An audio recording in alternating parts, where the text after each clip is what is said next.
రాష్ట్ర అవినీతి నిరోధక శాఖ డీజీ సివి ఆనంద్ పేరుతో సోషల్ మీడియాలో నకిలీ ఖాతాలు క్రియేట్ చేసి డబ్బులు డిమాండ్ చేసింది. రాజస్థాన్కు చెందిన జాఫర్ ఖాన్గా పోలీసులు గుర్తించారు.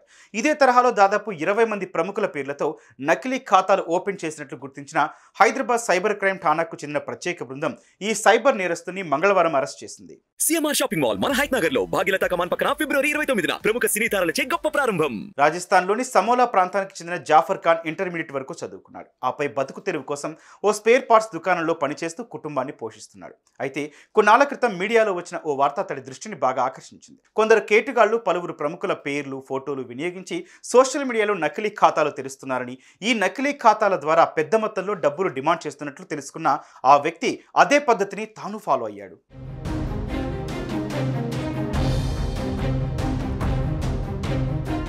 ఇక తెలంగాణ నుంచి జమ్మూ కాశ్మీర్, రాజస్థాన్, ఉత్తరప్రదేశ్, ఢిల్లీ తదితర ప్రాంతాలకు చెందిన ఐపీఎస్, ఐఏఎస్ అధికారులు, ఎంపీలు, ఎమ్మెల్యేల వివరాలను ఇంటర్నెట్ నుంచి తెలుసుకున్నాడు. ఇక వారికి సంబంధించిన ఫోటోలను డౌన్లోడ్ చేశాడు.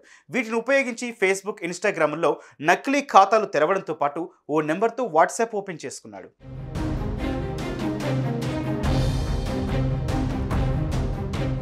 అలా నకిలీ ఖాతాల ద్వారా ఆయా అధికారులు, నేతలకు ఫ్రెండ్ రిక్వెస్ట్లు పంపి యాక్సెప్ట్ చేయించుకున్నాడు. ఇలా ఇతడికి వాళ్ళ ఫ్రెండ్స్ లిస్టులో ఉన్న వారి వివరాలు తెలిసాయి.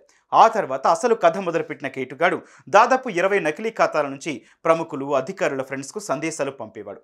అయితే వివిధ కారణాలు చెబుతూ చిన్న మొత్తంలో డబ్బులు డిమాండ్ చేసేవాడు. డిస్ప్లే పిక్చర్లు చూసి మోసపోతున్న వారు జాఫర్ ఖాన్ అడిగిన మొత్తం బదిలీ చేశారు.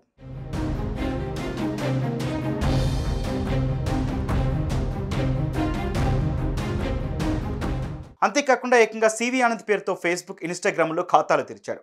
ఇక ఈ విషయాన్ని గుర్తించిన ఏసీబీ ఐటీ సెల్ అధికారులు సిటీ సైబర్ క్రైమ్ ఠాణాలో ఫిర్యాదు చేశారు.